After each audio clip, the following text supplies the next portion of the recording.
Buenas tardes o buenas noches, queridos amigos. Estoy yendo las 9 en el reloj de la iglesia de la Serra del Monte, que está aquí al ladito. Vamos a rezar. Ayer celebraba la iglesia la fiesta de la presentación de la Virgen. Pues una María la Virgen para que ella nos siga cuidando y animando cada día. Dios te salve María, llena eres de gracia, el Señor es contigo. Bendita tú eres entre todas las mujeres, y bendito es el fruto de tu vientre, Jesús. Santa María, Madre de Dios, ruega por nosotros pecadores, ahora y en la hora de nuestra muerte. Amén.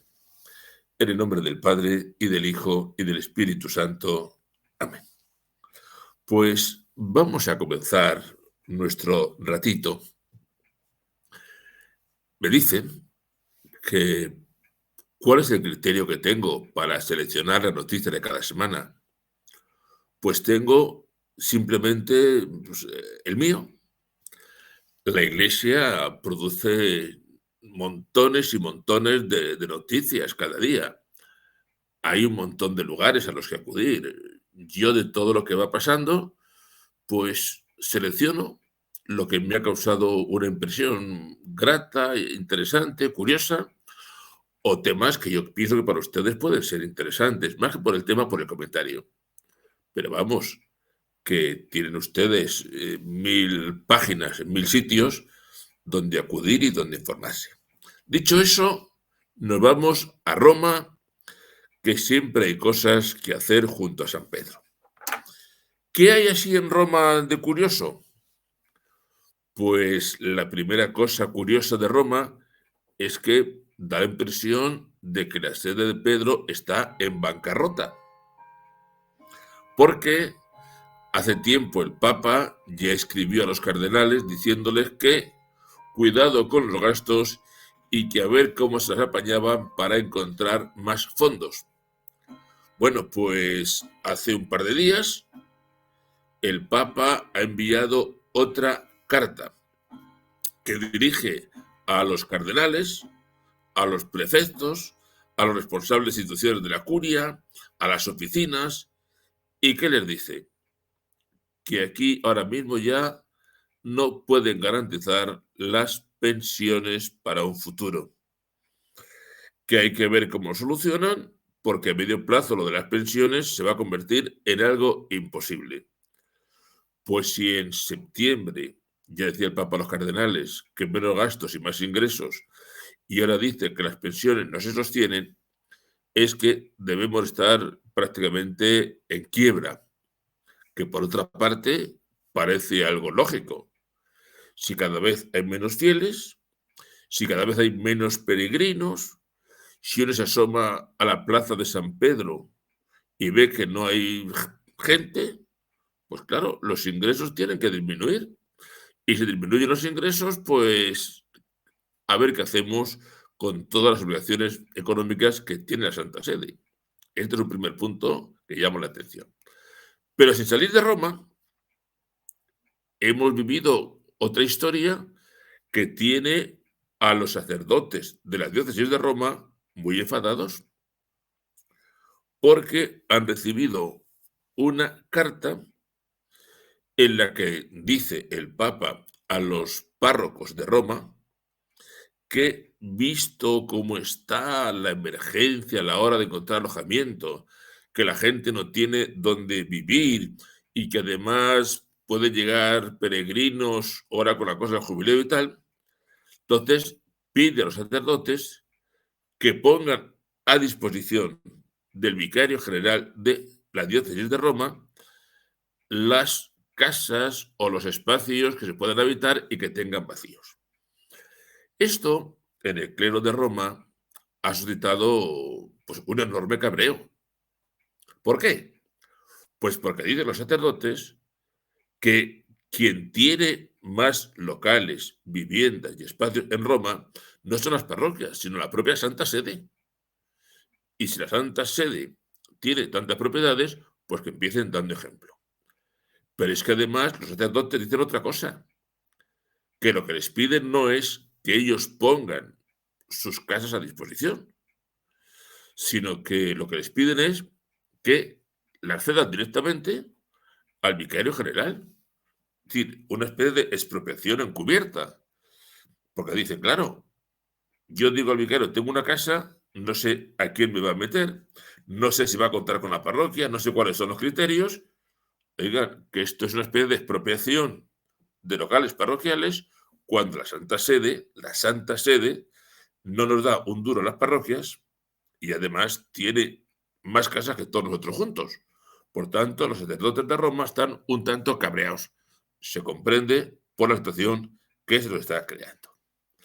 Bueno, y así, vamos a ir a nuestros temas, aunque el primero vuelve a centrarnos en San Pedro, porque se acaba de hacer público el Ordo Siquiarum Romani Pontificis, es decir, las exequias del Papa. Una edición nueva. ¿Y qué ha querido hacer el Papa Francisco con esto? Pues algo que parece lógico y elemental, que es simplificar un poquito todo el complejísimo rito de las exequias del Papa reinante. Para empezar, ha suprimido esa costumbre que había de que el cuerpo del Papa reposara en 3 féretros, ciprés, plomo y roble, y las mismas estaciones, había 3 estaciones, la casa del difunto, la iglesia y la sepultura, pues también que se vaya simplificando. El Papa dice que no es necesario pasar el cuerpo de la casa al Palacio Apostólico, sino que directamente cuando el Papa fallezca se le coloca en el ataúd. También pide que la colocación del ataúd para que los fieles puedan venerar el cuerpo no sea en un féretro alto, sino un féretro más sencillo. Pide que tampoco coloquen el báculo papal junto al féretro y dice además que tiene que estar todo previsto para el caso de que el Papa, en lugar de ser enterrado en la Basílica de San Pedro, pudiera ser enterrado fuera de la Basílica Vaticana. Saben que la idea que tenemos todos, lo ha dejado caer alguna vez el Papa Francisco, es que cuando él fallezca le gustaría ser enterrado no en el Vaticano, sino en Santa María la Mayor. En cualquier caso, es un cambio, hay más cosas, pero es un cambio que lo que busca es llegar a, discúlpenme, pero sigo con un medio catarro, llegar a unas exequias solemnes, porque son del Papa, pero a la vez dentro de una cierta sencillez, pues tampoco parece mal. Hay otro asunto que sí, personalmente, me preocupa más, y es que el Vaticano acaba de aprobar el rito maya de la misa. ¿Y qué va a incluir? Pues danzas rituales, mujeres que se encargarán de incensar el altar, que los laicos puedan presidir algunas partes de la celebración. Bueno, en definitiva, es un reconocimiento oficial de algunas adaptaciones litúrgicas para la celebración de la misa en algunas etnias, en la zona de San Cristóbal de las Casas. Dice el Vaticano que estas costumbres son liturgias de la Iglesia y que no hay que verlas con sospecha, que son estos ritos nuevos, una forma de incardinación de la fe. Bueno, en fin, que vamos a hacer. Bueno, ¿qué es en definitiva lo que va a aprobar el Vaticano? Pues aprueba que puedan llevarse a cabo danzas rituales en el ofertorio, en la oración de los fieles y en la acción de gracias, que además pueden ser danzas de toda la asamblea. Dice que las mujeres se van a encargar de portar el incienso en lugar del sacerdote, que las mujeres van a incensar el altar, las imágenes, el libro del Evangelio, los ministros, la asamblea, y que además no van a utilizar un incensario habitual, sino un incensario propio de su cultura, quizá como algunos de los que ven ustedes por ahí. Aprueban también de que un laico, una mujer, un hombre o mujer, pueda dirigir algunas partes de la oración comunitaria, las intenciones, pedir perdón, Y hay algo que a mí me parece preocupante, que ese director laico puede participar en la práctica de rezar dirigiéndose a las 4 direcciones de la tierra. Bueno, dice, en algunos momentos especiales podría rezarse invocando a Dios desde los 4 puntos cardinales. Esto suena a Pachamama. Bueno, y esa danza ya se describía de la siguiente manera: que los pies acariciarán el rostro de la madre tierra haciendo movimientos ligeros. A ver, un momento. No confundamos inculturar, por favor, no lo confundamos con sincretismo y con dar por buenos una serie de ritos paganos. Y esto no es nada, ¿eh? Porque de momento tenemos el rito maya, pero a final de este año comienzan 3 años de prueba del que llaman rito amazónico. Pues ojito, ojito, porque lo mismo estamos metiendo un sincretismo que acabe con la fe católica. Alguien preguntaba, con mucha razón, que si esto es admisible cuando, por otra parte, la misa de San Pío V tiene tantísimas restricciones.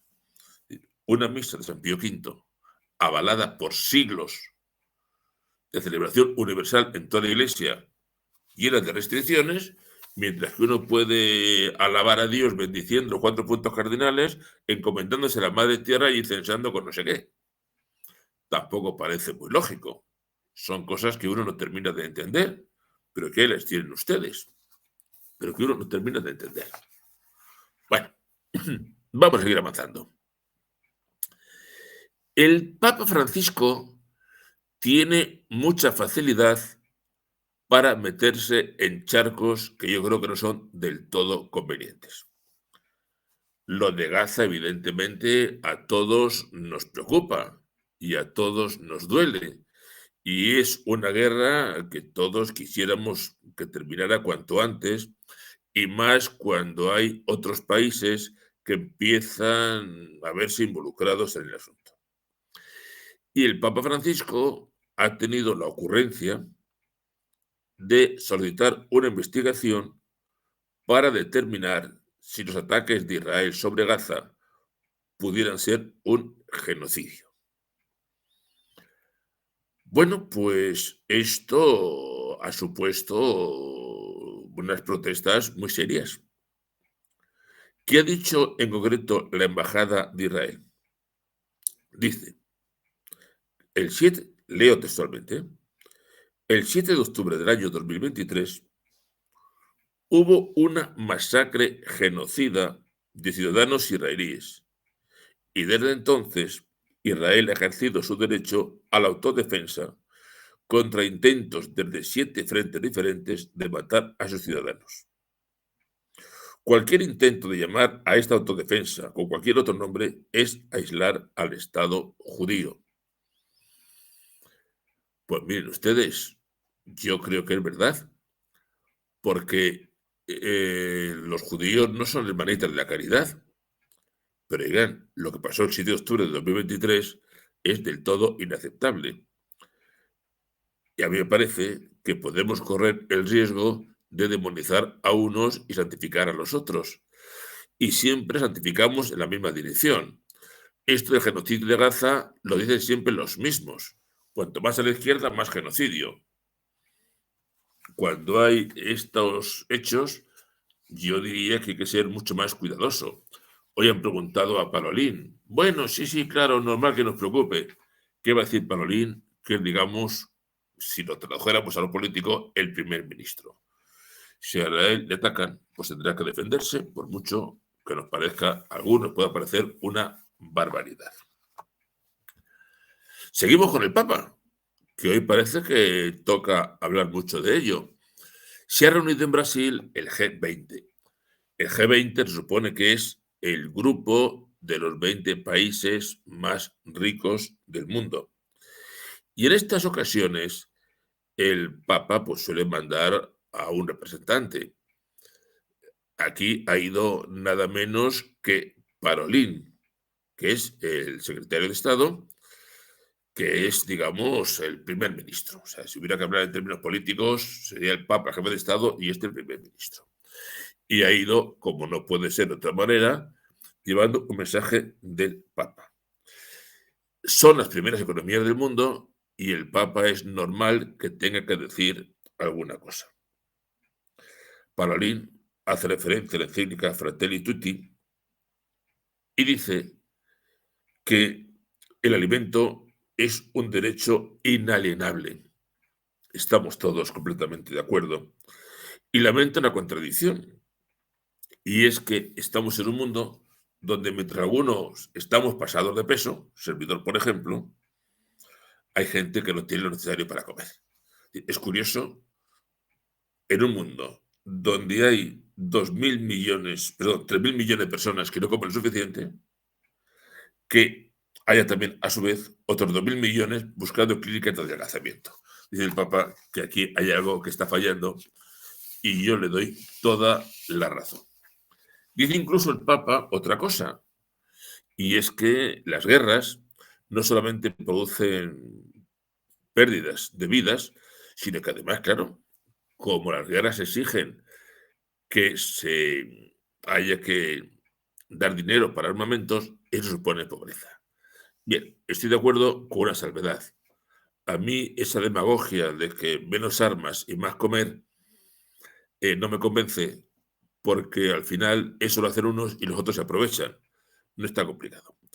Lo que es cierto es que el Papa está preocupado por el hambre en el mundo, lógico, y que el Papa haga un llamamiento a los países más ricos pidiéndoles que estudien una distribución más justa de los bienes de la tierra, de forma que a nadie le falte el alimento diario, parece que es lo menos que puede hacer el Papa. Yo creo que además de eso, Parolin tenía que haber hablado más de Jesucristo. Pero bueno, esperemos que para la próxima insista más en el tema. Que se hable de justicia nos parece algo que es lógico. Bueno, aquí tenemos a Monseñor Strickland. ¿Quién es Monseñor Strickland para aquellos que no tengan el gusto de conocerle? Pues es un obispo católico estadounidense, nacido en el año 1958 y que hoy es emérito. Bueno, fue nombrado obispo por el Papa Benedicto XVI el año 2012 y en el año 2023 el Papa Francisco le obligó a renunciar. Dese cuenta que le faltaba todavía bastante, tenía 65 años, faltaban 10 años para cumplir la edad canónica. ¿Y qué ocurrió con el señor Strickland? Pues oficialmente que en su diócesis había problemas económicos y de administración y tal. Lo cierto es, todos sabemos, que Monseñor Strickland era un obispo incómodo porque es un gran defensor del no nacido, del matrimonio entre hombre y mujer, un gran defensor de la liturgia tradicional en latín y de la ortodoxia católica. Y Monseñor Strickland, además de ser un valiente defensor, es que lo que opinaba lo decía y lo decía en público y además siendo un personaje muy seguido. Oigan, es apenas un dato, pero en la red X, Monseñor Strickland contaba con más de 175.000 seguidores. Monseñor se fue convirtiendo en un personaje incómodo porque hablaba de esas cosas que muchos pensamos, pero que pocos se atreven a decir. Y el dicasterio de obispos en Roma, pues decidió pedirle que renunciara. Cuando en Roma alguna cosa va mal, posiblemente se le llama al obispo y se le dice: te voy a hacer una oferta que no podrás rechazar, firma tu renuncia para no llegar a mayores. Y la inmensa mayoría de los obispos, cuando le dicen esto, presentan su dimisión. Monseñor Strickland no. Dijo: el Papa Benedicto XVI me ha encargado un rebaño y yo no puedo abandonar ese rebaño, por tanto yo no dimito. Y como no dimitía, pues lo dimitieron. El Papa le dijo que tenía que dejar de ser obispo porque sí. ¿Por qué traigo hoy a Monseñor Strickland? Pues porque acaba de publicar una carta el pasado día 13 dirigida a sus hermanos obispos. ¿Y qué dice Monseñor Strickland? Pues una carta que va repitiendo qué hará falta. Y le dice, por ejemplo, permítame que le lea un par de párrafos. Os reunís hoy aquí, apóstoles actuales, obispos, cuando la Iglesia y por tanto el mundo se encuentran al borde de un precipicio. Y sin embargo vosotros, a quienes se os ha confiado el cuidado de las almas, optáis por no decir ni una palabra del peligro espiritual que acecha. Y sigue diciendo, Monseñor Strickland, muchas personas se preguntan, ¿qué hará falta para que más de unos pocos obispos hablen finalmente contra los falsos mensajes que fluyen constantemente desde el Vaticano? Y yo también me hago esa pregunta. Es decir, ¿por qué la gente no habla? ¿Por qué los obispos no hablan? También yo me hago la pregunta. Leo otro párrafo de Monseñor Strickland.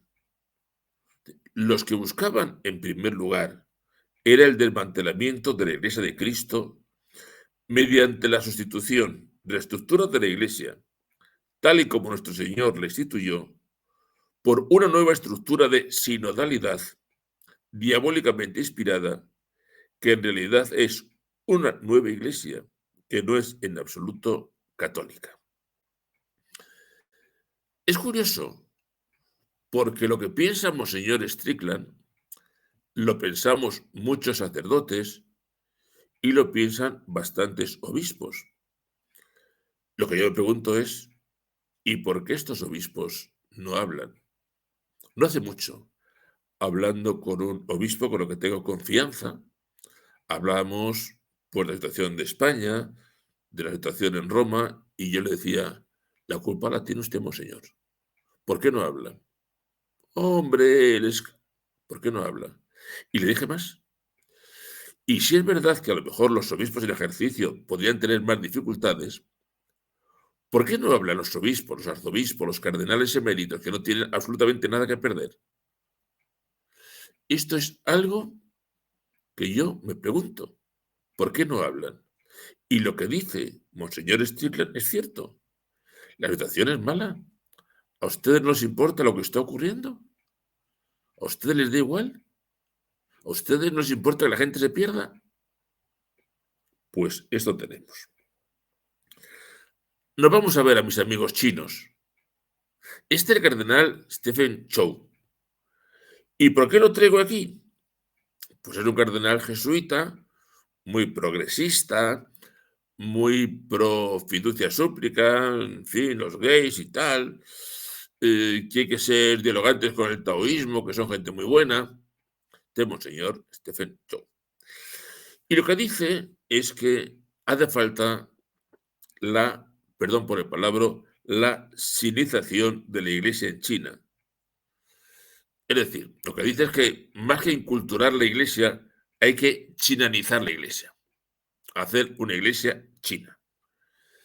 Y esto a uno no le gusta, porque eso de querer hacer una iglesia china, al final lo que significa es que el gobierno chino va a manejar la iglesia como lleva haciendo durante muchísimos años, de forma que han conseguido mártires y mucha persecución. Pero claro, ¿qué dice Monseñor? Que en fin, que es que los chinos ven a la iglesia como algo que no es chino, que no es de su cultura, y claro, si los chinos no entienden la iglesia en su cultura, pues que el catolicismo va mal. Pero bueno, digo yo, que una cosa es inculturarse y otra cosa es o aguanto a los chinos, aguanto la cultura china y aguanto a los dirigentes chinos, o aquí no hacemos nada. Pues no parece que sea bueno. Dicen que se dan pasos, los dará el Vaticano, porque los chinos, saben ustedes, siguen como toda la vida. Pero bueno, ¿qué le vamos a hacer?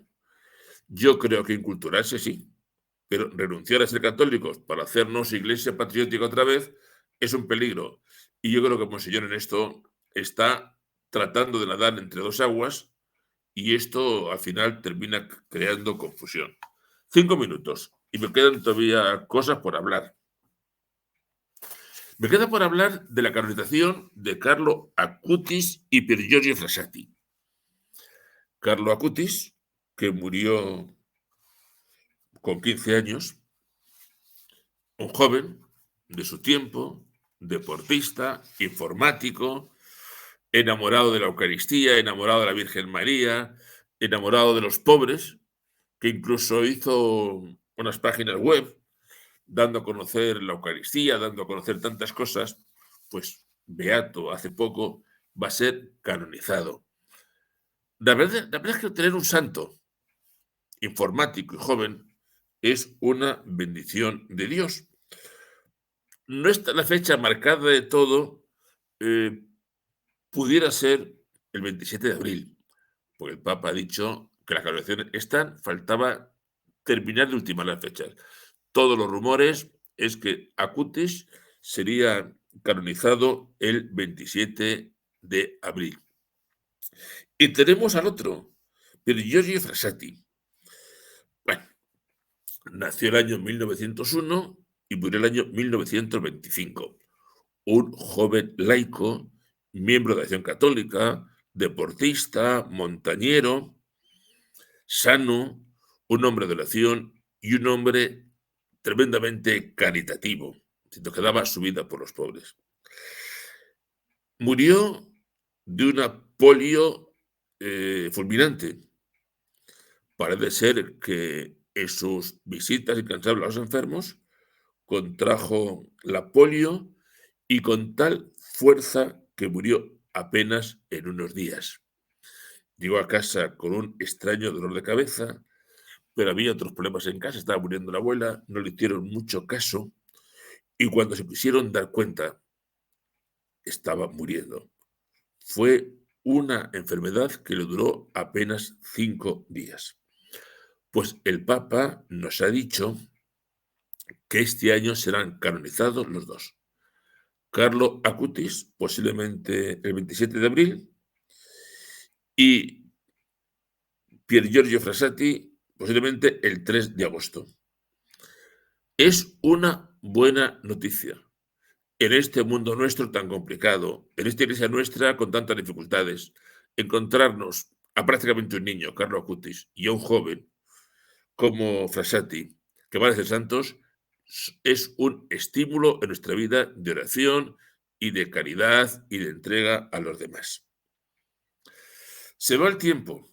La semana pasada, ya les hablé yo de este libro, Iglesia y Poder en España, que dije, estoy empezando a leerlo.